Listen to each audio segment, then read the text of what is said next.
जय श्री राम दोस्तों आज हम डिबेट के अंदर देखने वाले हैं कैसे सुधांशु त्रिपाठी ने बॉलीवुड के समस्त सब जितने भी जितने एक्टर है सबको अच्छी तरीके से धोते हैं, क्योंकि बॉलीवुड ने हमारे हिंदू समाज हिंदू धर्म को तोड़ के रखा है। क्योंकि बॉलीवुड सिर्फ हिंदू के खिलाफ है, हिंदू धर्म के खिलाफ है। दूसरी तरफ इस्लाम जितने बड़े आतंकवादी हो जाए फिर भी इस्लाम इस्लाम से प्रभावित है, लेकिन हिंदू जितने भी आदर हो जाए उनके बावजूद हिंदू धर्म से के खिलाफ है। तो दोस्तों सुधांशु त्रिपाठी ने अच्छी तरीके से इन सब बॉलीवुड एक्टर को धोया। तो दोस्तों डिबेट बहुत अच्छी हुई, लास्ट तक जरूर देखते रहना। सर, मेरा नाम शिखा मिश्रा है। हमारी जो युवा पीढ़ी है और जो आने वाली पीढ़ियां हैं, हमने श्री राम की और सनातन धर्म की एक अलग ही परिभाषा बनाई हुई है। आजकल वो जय श्री राम सुन के और मूवीज वगैरह देख के, तो आपसे मैं जानना चाहूंगी कि हमारे लिए कौन सा सही तरीका होगा जिससे हम प्रभु राम को जान पाए जो प्रभु श्री राम हैं। देखिए, जो आपने बात कही वो सही बात है। मूवीज में एक इमेज बनी हुई है कि टीका लगाए, कंठी माला पहने और धोती कुर्ता पहने व्यक्ति विलेन ही होगा, ये तय मान लीजिएगा। और इतना ही नहीं, धर्माचार्य तो धूर्त होगा। इतना ही नहीं, प्रोफेसर मजाक का पार्ट होगा। पढ़ने लिखने वाला छात्र बेवकूफ होगा, वो चतुर महालिंगम होगा। और क्लास बंक करने वाला इंटेलिजेंट होगा। पॉकेट मारने वाला व्यक्ति जो होगा वो तो उदार होगा, क्योंकि वो चोरी करके बांट रहा होगा। ठीक। और जो बिजनेसमैन है या जो नौकरी कर रहा वो बेवकूफ टाइप का दिखाया जाएगा, वो जिंदगी की दौड़ में पिछड़ता दिखाया जाएगा। अरे बहुत सारी चीजें दिमाग में भरी गई हैं फिल्मों में। ये बताइए, ये फौजी के डिसिप्लिन का मजाक उड़ेगा? हर हिंदी फिल्म में साउथ इंडियन मजाक का पार्ट होगा?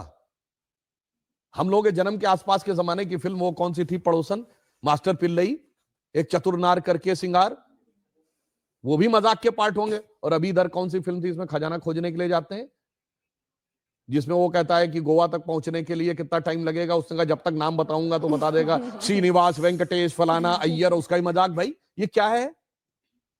उत्तर दक्षिण में लड़ाना है?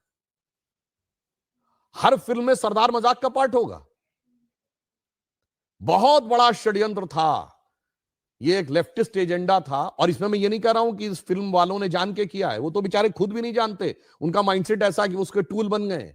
तो नई पीढ़ी ने तो बहुत कुछ ऐसा ही देखा है और ये बड़े करीने से उसके दिमाग में बैठा दिया गया है। अरे भाई हम लोग भी बच्चे थे तो ऐसी बात रहती थी, बाबा आ जाएगा, झोली बाबा पकड़ के ले जाएगा, तो मतलब वो दाढ़ी वाला बाबा ही झोली होगा। और मैं किसी के प्रति अवमानना नहीं करना चाहता, मगर एक बात बताइए, कभी किसी मौलवी को नेगेटिव रोल में दिखाया गया हो तो बताइए?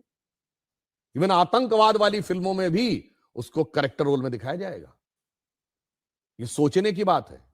एक ही फिल्म में, अमिताभ बच्चन जी की फिल्म है 1970 के दशक की, जिसमें जब उनकी भाभी आती हैं और या मां अगर उनको प्रसाद देगी, मैं नहीं लेता ऐसा प्रसाद, मैं नहीं मानता ऐसे भगवान को जो गरीब का पेट नहीं भर सकता, उसी फिल्म में 786 का बिल्ला उनकी जान बचाता है और उसको यूं हाथ से लगा रखते। सोचिए कैसे दिमागों में चीजें भरी गई हैं। इसलिए मैं युवा पीढ़ी से कहूंगा, इस जगत प्रपंच से बाहर निकलिए और ओरिजिनल अपने टेक्स्ट पढ़िए। विवेकानंद का साहित्य पढ़िए, स्वामी रामतीर्थ का साहित्य पढ़िए, श्री अरविंदो का साहित्य पढ़िए, गांधी जी ने जो लिखा है उसको पढ़िए। कार्यक्रम के शुरू होने से पहले कुछ आप विवरण दे रहे थे, मैं चाहती हूँ वो दर्शकों तक भी पहुंचे। कैसे समय की चाल बदली। देखिए, हम आपको एक बात ये बताएं, आप सबने शनि की 7.5 वर्ड सुना होगा। ये 7.5 का मतलब क्या होता है?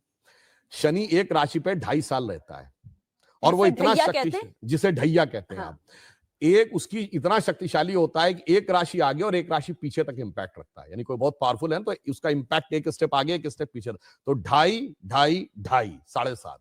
तो कहते हैं ना, पहली ढैया, दूसरी ढैया, तीसरी ढैया, 12 राशियां हैं तो टोटल कितना हुआ? 12 × 2.5, 30 ईयर्स। तो शनि का रोटेशन साइकिल 30 ईयर्स है। भगवान राम के भी तो 7.5 लगी थी, कहा था तो बन गए थे। तो 2.5 साल मतलब 30 साल का रोटेशन साइकिल शनि का है। ये तो हमें हजारों साल से पता था, इनको कब पता चला? अभी 100-200 साल पहले। और ये बताते हमको, यार हम साइंटिफिक थे, तुम नहीं थे। मेरे भाई, तुमने तो कहा सूर्य पृथ्वी के चारों ओर घूमता है। और मजे की बात जानते क्या है? गैलीलियो ने कहा 1633 में कि सूर्य पृथ्वी के चारों ओर घूमता है, यह गलत है, पृथ्वी सूर्य के चारों ओर घूमती है। तो उसको कह दिया गया कि तुम्हारी मौत की सजा दे दी जाएगी। उसने माफी मांगी। उसको अपराधी चर्च का घोषित किया गया, चर्च का अपराधी। और वो चर्च के अपराधी की श्रेणी में जानते कब तक रहा है? 1992 तक। पोप जॉन पॉल सेकंड ने उसका नाम हटवाया। वरना जिस जमाने में स्पेस में सैटेलाइट पहुंच गया, आदमी 69 में चांद पहुंच गया, और तब तक वो इस बात के लिए दोषी था, मगर कोई नहीं कहता उनसे कि आपके धर्म में कोई आपत्तिजनक बात लिखी हुई है, इसे हटाने की आवश्यकता है। मगर जहां सबसे साइंटिफिक बातें लिखी हैं, वहां पे लोग कहते हैं कि इसमें हटाने की आवश्यकता, उसको हटा। इस षड्यंत्र को समझना चाहिए। इस षड्यंत्र को आप भली भांति समझें तो आपको समझ में आएगा कि जो सभ्यता सर्वाधिक उदार है, उसी सभ्यता के साथ सबसे अधिक छल किया जाता है, जिसे हम कहना चाहेंगे आजादी का अमृतकाल है। तो हम कहते थे ना, हो गए हैं स्वप्न सब साकार, कैसे मान ले हम, टल गया सर से व्यथा का भार, कैसे मान ले हम। राष्ट्र को है लोग भूले, स्वार्थ है युग मंत्र सारा, वर्ग जाति विभेद की अब बह रही है कलुष धारा। इस अमा के तिमिर को, यानी अमा अंधकार, तिमिर मतलब अंधकार, रात्रि के अंधकार को अब अरुणिमा क्या मान ले हम। तो दोस्तों, आप लोगों ने देखा कैसे सुधांशु त्रिपाठी ने इन सब नेता को अच्छी तरीके से धोया, और ऐसे धोना भी चाहिए, क्योंकि ये सब लोग सिर्फ हमारे हिंदू समाज को गाली देते हैं, उल्टा सीधा कहते हैं। तो दोस्तों, अगर आप सबको डिबेट अच्छी लगी तो चैनल को सब्सक्राइब करें, वीडियो को लाइक कमेंट शेयर करें। जय हिंद, वंदे मातरम, भारत माता की जय।